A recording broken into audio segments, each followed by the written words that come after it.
Why do we insist on gathering around Turkish-Islamic Idea and not another one?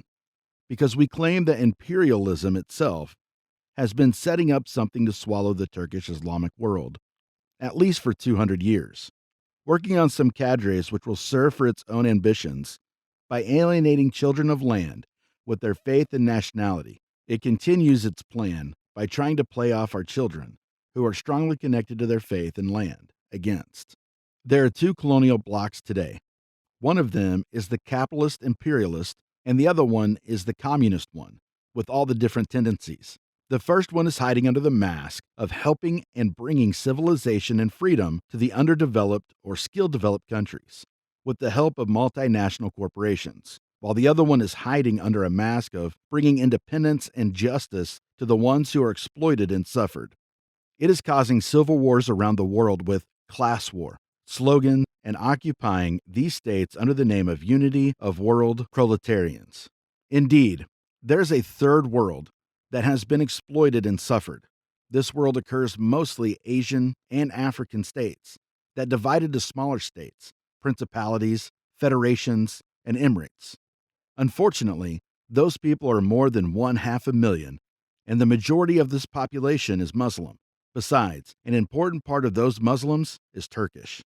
According to a study conducted in 1970, Turkish people who live in a colony of a foreign country outnumbers our population here in Turkey by twice. Imperialist powers occupy Turkish-Islamic world, used their source and destroyed their religious and nationalist views, feelings when they got a chance. Sometimes, when they couldn't find a chance, they would stack the deck.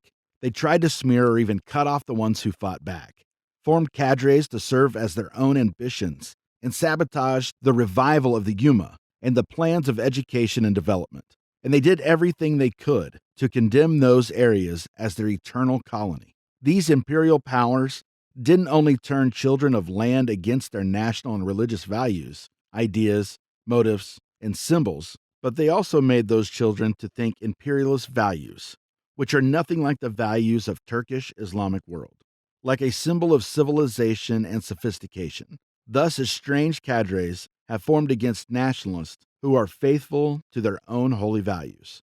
If there is dimerization among the values, cadres also have dimerization and start to fight against each other. In this point, the enemy starts to push harder and induces international powers to subdivide the nation and the land. If the country is ready to throttle each other, then it becomes a safe place for the enemy to play around. Enemy always wants to cut the forces against itself to the smaller pieces by turning them against each other so it can handle every one of them easily.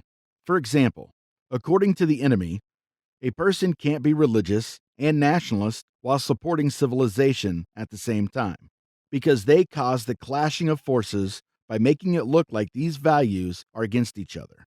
Unfortunately, sometimes we have to have a 50 or 100 years past to understand these things because their plans are so trickily planned.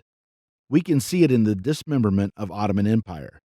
Enemies of our religion and nation have just confessed that they had a plan of causing hate and antagonism among the religious and nationalist people so they could have colonized the Middle East. Imperialism itself says that they had a great use of this paradox in our homeland. It doesn't seem to give up its plan.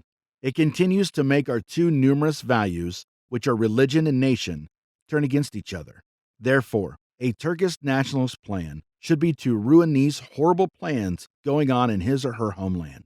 Enemy is forming different aspects from our people. They form a nationalist side and a religious side, when these two can be and should be one side. So Turkish Muslims should object to these plans with their body and soul in a way that suits their glorious past. For this to happen, we have to raise a generation who wants to be the hope of all the suffering nations, including Turkish-Islamic world itself. This generation should do anything to make its own country number one in the world with technological moves. They should have power, moral, faith, and passion in their souls. They should be connected to Turkish-Islamic Idea. We don't need another solution than this. Religion and nation are not two separable values.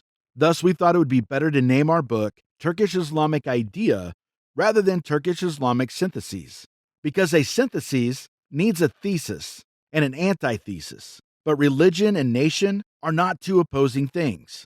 We will insistently use this Turkish Islamic idea.